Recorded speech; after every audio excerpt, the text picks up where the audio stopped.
자부심이 대단한 학자가 여행을 하다가 배를 타게 되었습니다. 학자가 뱃사공에게 묻습니다. 자네 책 좀 읽었나? 백사공이 부끄러워서 대답합니다. 예, 저는 글을 읽을 줄 모릅니다. 평생 이렇게 노만 저으며 살았습니다. 그러자 학자는 아이고 여태 헛살았군 하면서 혀를 찼습니다. 잠시 후 돌풍이 불었습니다. 배가 심하게 흔들리는 거예요. 뱃사공이 급한 목소리로 이제 학자에게 묻습니다. 선생님은 헤엄칠 줄 아십니까? 그따위 오락으로 허비할 시간이 없었네. 그 시간에 열심히 공부했지. 그러자 뱃사공이 말합니다. 그렇다면 선생님 지금부터 헛살겠군요. 제 경험으로는 이 돌풍 속에서 배가 견디지 못합니다. 이 배는 곧 가라앉을 겁니다. 그런 이야기를 했습니다. 잘 알려진 이 이야기는 레블라나 루미의 글에 나와 있는 아주 짧은 예화입니다. 너무나 잘 알기에 그냥 넘어가기 쉬운데 곰곰이 생각해 보면 참으로 많은 의미가 담긴 예화입니다.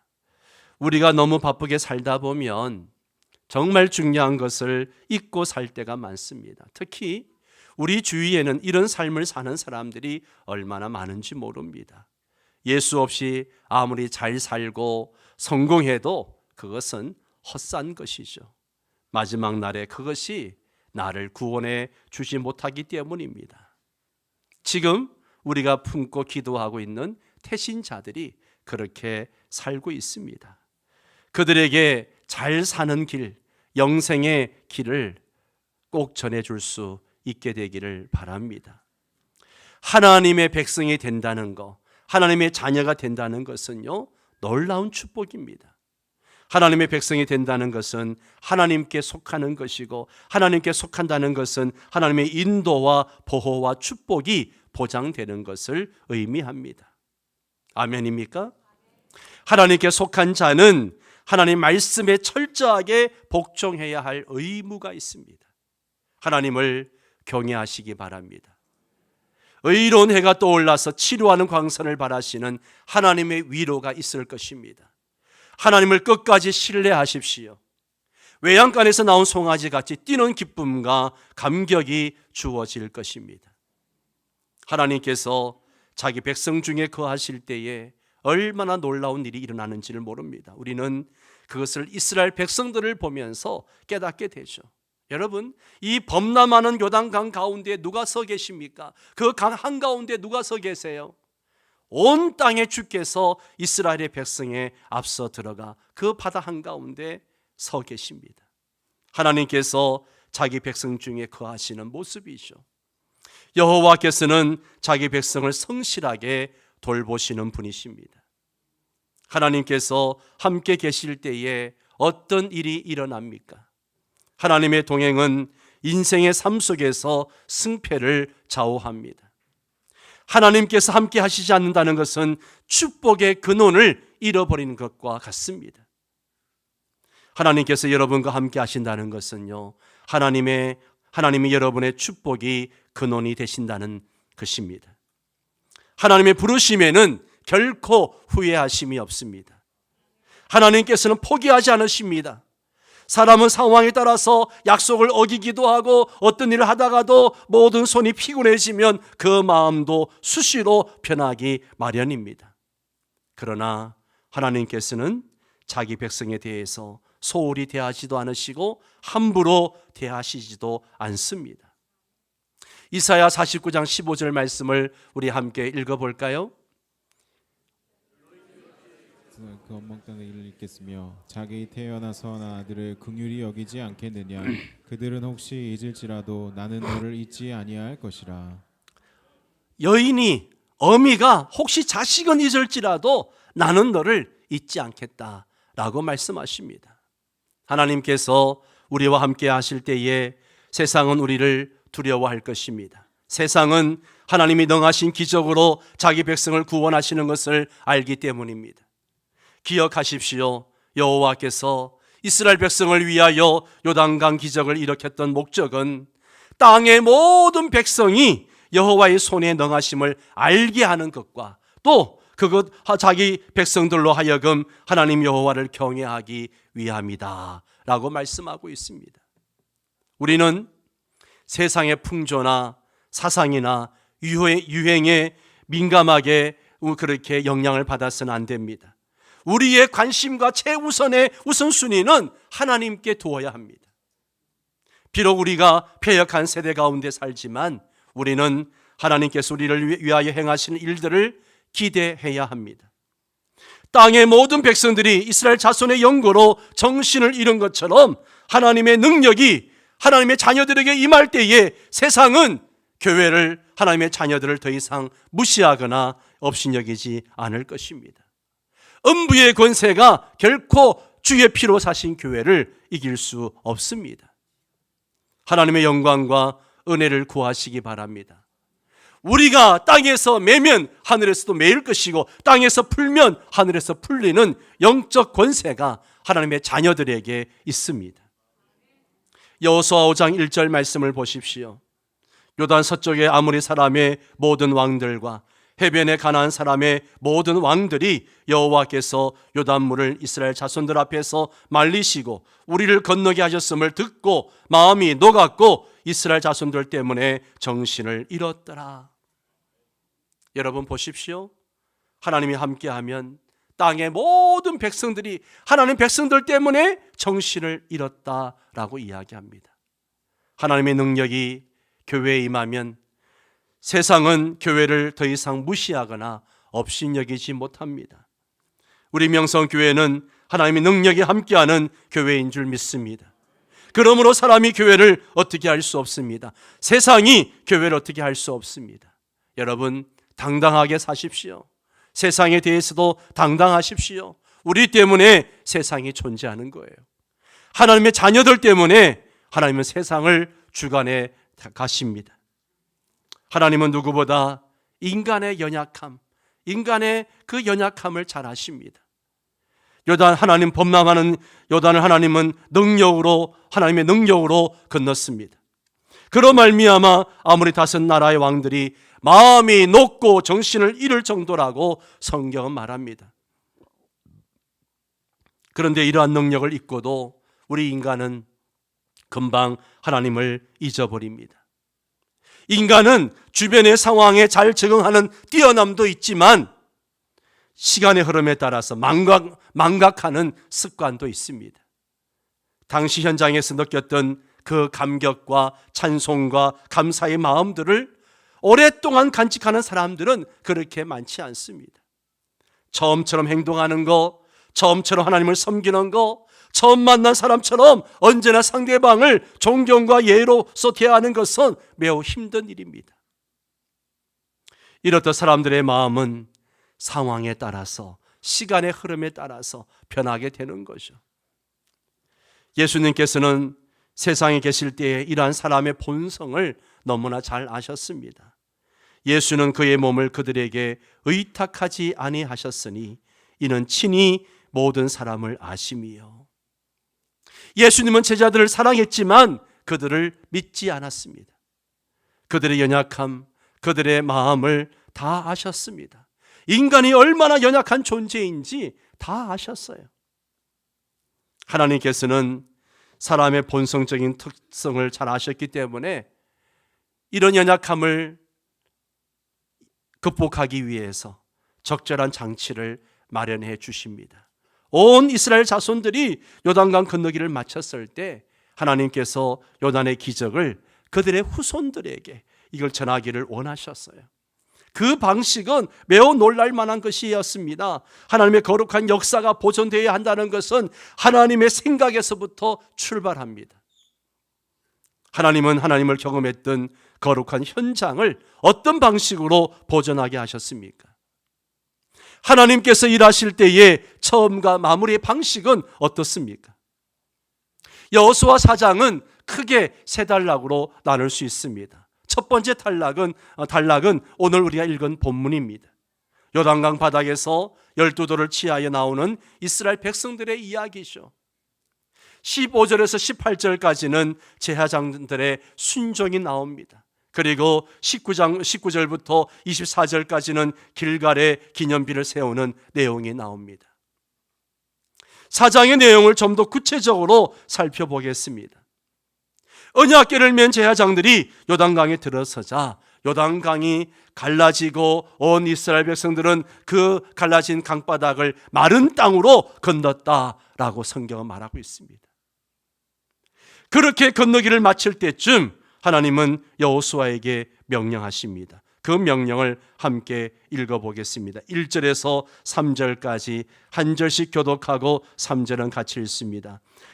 그 모든 백성이 요단을 건너기를 마침에 여호와께서 여호수아에게 말씀하여 이르시되 백성의 각 지파에 한 사람씩 12사람을 택하고 그들에게 명령하여 이르기를 요단 가운데 제사장들의 발이 굳게 선 그곳에서 돌 12를 택하여 그것을 가져다가 오늘 밤 너희가 유숙할 그곳에 두게 하라 하시니라. 아멘. 여호수아는 각 지파별로 12사람을 택해서 지금 제사장들이 언약궤를 메고 서 있는 그 강바닥에 돌을 하나씩 취해서 너희들이 야영할 그곳에 두라는 것입니다.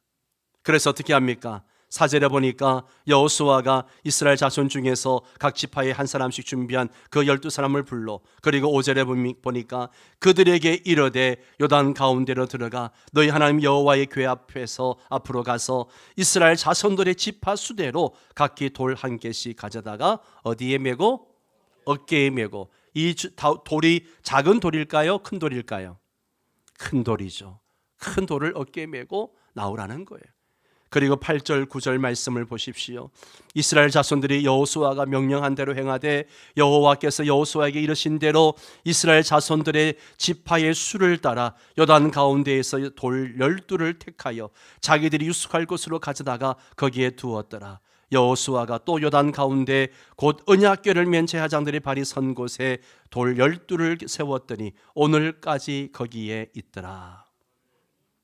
하나님은 여호수아에게 명령하셨고 여호수아는 이스라엘 백성들에게 명령했고 이스라엘 백성들은 그 명령에 순종했습니다. 그러면 하나님께서 왜 그 강바닥에 있는 돌 12를 취하라고 명령하셨을까?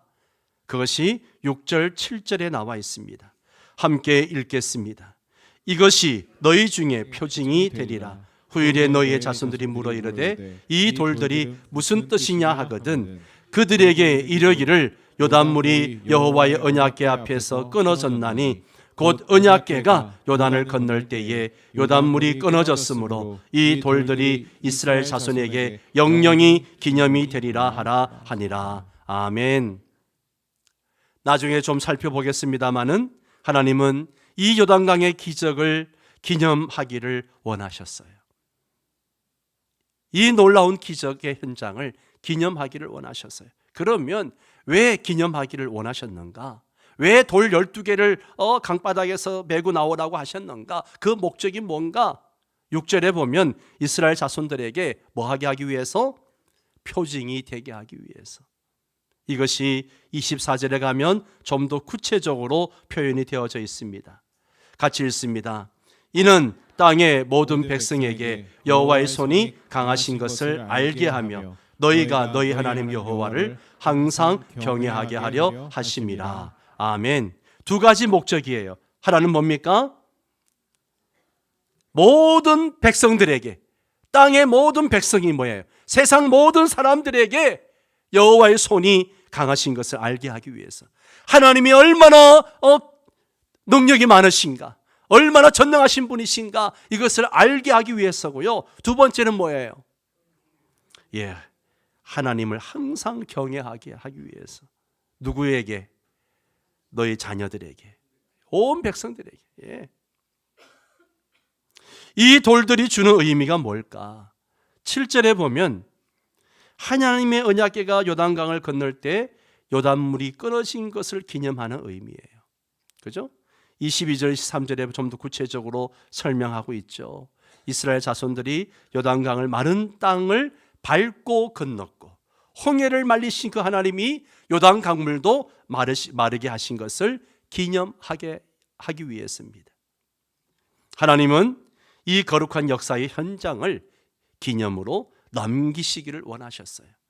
그들이 자자손손 하나님을 기억하며 경외하기를 원하셨습니다. 그래서 기념비를 세우게 하시는 겁니다. 이것을 다른 말로 얘기하면 자녀들에게 하나님의 역사를, 하나님의 그 은혜를 전수해 주라는 거예요. 부모는 자녀들에게 신앙을 교육해야 할 의무가 있습니다. 아멘입니까? 의무가 있어요. 성경은 자녀에게 구체적으로 무엇을 어떻게 어떤 목적으로 교육해야 하는지를 가르쳐 주고 있습니다. 특별히 요단의 기적을 통해 우리는 여호와께서 이스라엘 백성을 어떻게 교육하셨는지를 보게 됩니다. 온 백성이 요단 건너기를 마칠 때 하나님께서는 요단의 기적을 후손들에게 전하기를 원하셨어요.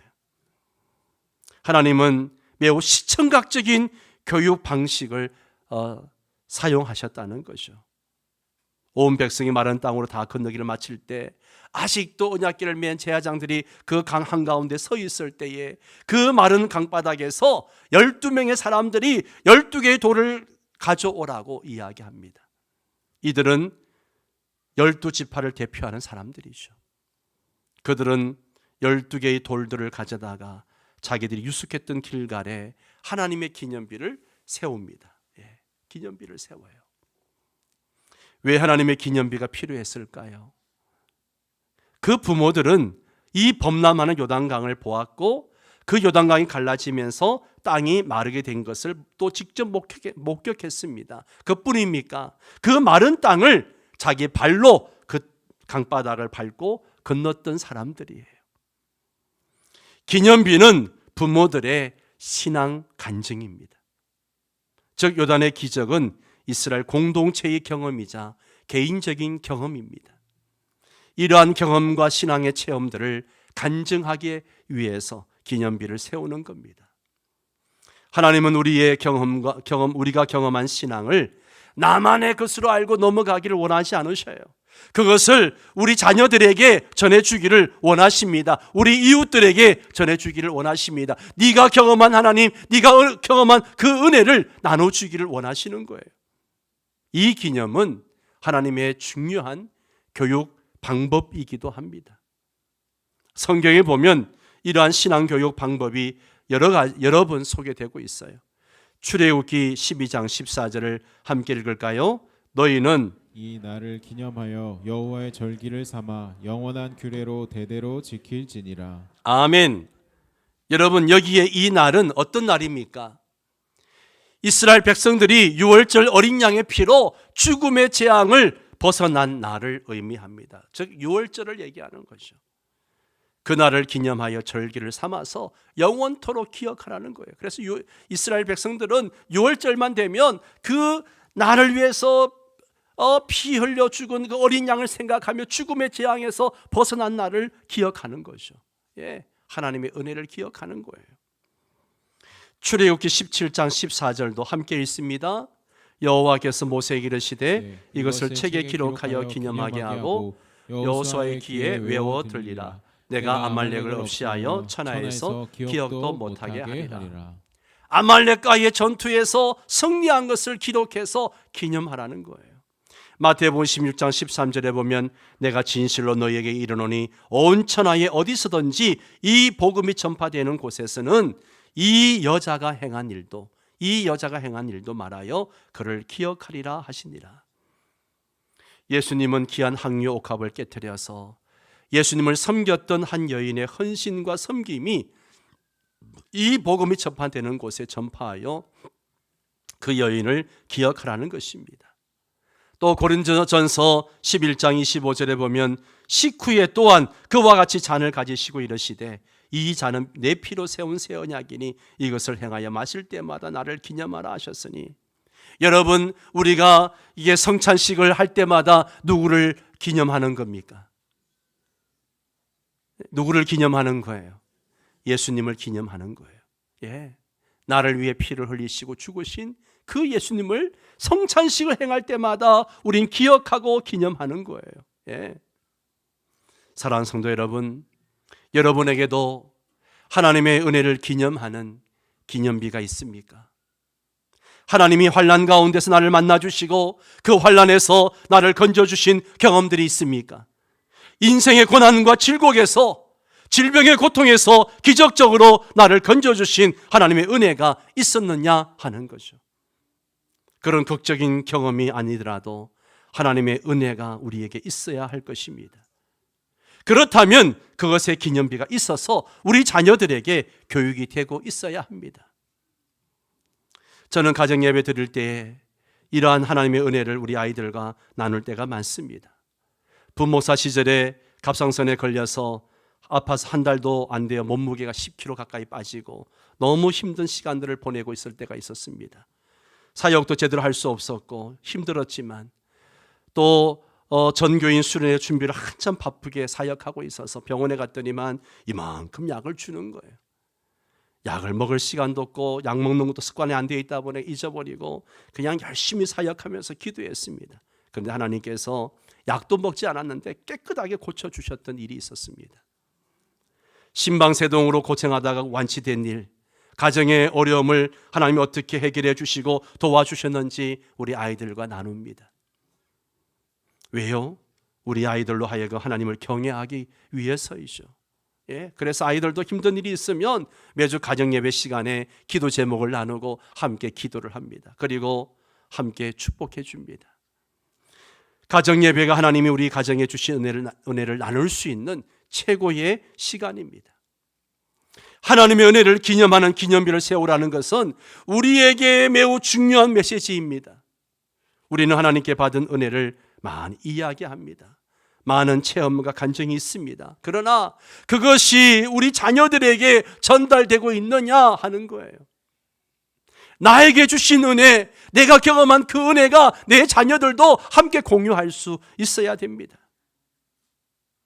우리 가정에 주신 은혜, 나에게 주신 은혜, 나만 알고 간직하고 있다고 죽으면 그것으로 끝나는 것이 아니라 내 자녀들에게도 내가 만난 하나님, 우리 가정에 어떤 은혜를 주셨는지 그것을 기억하게 하고 가르쳐서 하나님을 경외하게 해야 합니다.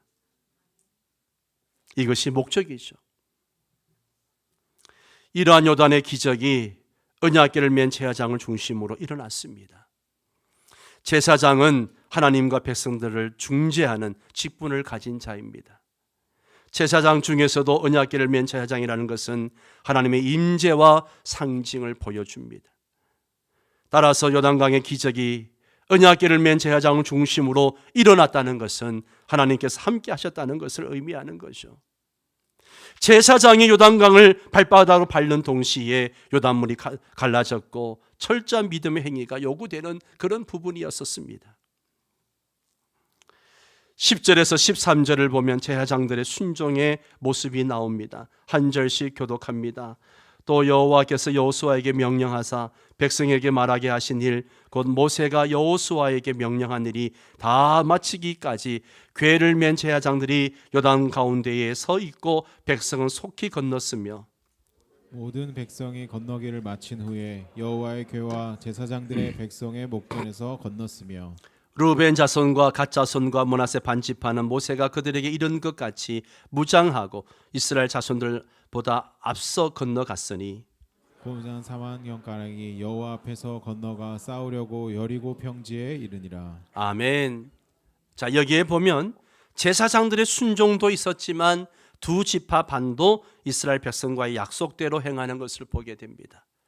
여호수아 1장 14절에 16절까지를 보면 그들은 이런 약속을 합니다. 너희의 처자와 가축은 모세가 너희에게 준 요단 이쪽 땅에 머무려니와 너희 모든 용사들은 무장하고 너희 형제들보다 앞서 건너가서 그들을 돕되 여호와께서 너희를 안식하게 하신 것 같이 너희 형제도 안식하며 그들도 너희 하나님 여호와께서 주시는 그 땅을 차지하기까지 하라. 그리고 너희는 너희 소유지 곧 여호와의 종 모세가 너희에게 준 요단 이쪽 해돋는 곳으로 돌아와서 그것을 차지할지니라. 그들이 여호수아에게 대답하여 이르되 당신이 우리에게 명령하신 것은 우리가 다 행할 것이요 당신이 우리를 보내시는 곳에는 우리가 가리이다. 지금 이 두 지파 반은요, 요단강 건너오기 전에 요단강 동편에서 이미 그들의 기업의 땅을 받았어요. 좋은 목초지를 기업으로 받았습니다. 그러나 그들은 자기들의 처자와 모든 가축대를 남겨두고 자기 형제들이 땅을 차지할 때까지 우리가 앞장서서 싸우겠습니다. 그렇게 약속을 했는데 그 약속을 지금 지키고 있다라고 하는 거죠. 14절은 요단의 기적의 결과를 이렇게 이야기합니다. 함께 읽습니다. 그날에 여호와께서 모든 이스라엘 목전에서 여호수아를 크게 하시매 그가 생존한 날에 백성이 그를 두려워하기를 모세를 두려워하는 것 같이 하였더라. 아멘. 여러분, 이 말씀 역시 하나님의 약속의 성취입니다. 그 날은 언제예요? 요단을 건넌 날을 얘기하는 거죠. 하나님은 요단을 건너기 전에 여호수아에게 약속하셨습니다. 3장 7절에 보면 여호와께서 여호수아에게 이르시되 내가 오늘부터 시작하여 너를 온 이스라엘의 목전에서 크게 하여 내가 모세와 함께 있었던 것 같이 너와 함께 있는 것을 그들이 알게 하리라. 홍해의 기적을 통해서 모세를 이스라엘의 지도자로 세우셨던 하나님께서 요단강의 기적을 통해서 여호수아를 이스라엘 백성들의 지도자로 세우시기를 하나님이 원하셨습니다. 그리고 그것을 지금 하나님이 이루고 나가시는 거죠. 그래서 이스라엘 백성들은 모세를 두려워하며 섬겼던 것처럼 여호수아를 그렇게 두려워하며 섬겼다라고 성경은 말하고 있습니다. 하나님의 약속은요, 그대로 이루어집니다. 말씀을 정리하겠습니다. 하나님의 백성들에게 놀라운 특권이 있습니다. 그것은 범람하는 요단강 가운데 우리 하나님이 서 계신다는 거예요. 그 강바닥 한가운데 서 계시는 겁니다. 그렇기 때문에 우리는 이런 범람하는 요단강 같은 그런 어려운 일을 만나도 이스라엘 백성들이 그 요단강을 마른 땅으로 건넜던 것처럼 그런 마른 땅을 건너는 은혜가 있을 줄 믿습니다. 우리 인생의 범람하는 요단과 같은 어려움이 얼마나 많이 있습니까? 그러나 두려워하지 마십시오. 하나님이 그 가운데 서 계십니다. 우리가 다 건너갈 때까지 그 가운데 계십니다. 하나님의 자녀들은요, 이런 복을 누리며 삽니다. 또한 우리는 하나님의 이러한 은혜를 기념하는 기념비가 있어야 합니다. 그 기념비의 목적은 바로 우리 자녀들에게 그 하나님의 은혜를 잊지 않게 하기 위해서 우리는 기념비를 세우는 것입니다. 사랑하는 성도 여러분, 여러분이 경험한 하나님의 은혜, 하나님의 기적을 여러분의 자녀들에게 들려주십시오. 그리고 그들도 우리처럼 하나님을 경외할 수 있도록 가르쳐야 됩니다. 오늘날 신앙의 대입기에 실패하는 가정들이 얼마나 많은지 몰라요. 얼마나 안타깝습니까? 예. 부모 세대는 예수를 잘 믿는데 자녀 세대가 신앙이 끊어지고 있어요. 안타까운 현실입니다. 우리 자녀들이 신앙의 대를 이어가도록 여러분의 가정의 기념비가 많이 세워지고 여호와를 경외하는 귀한 가정들 되시기를 주의 이름으로 축원합니다.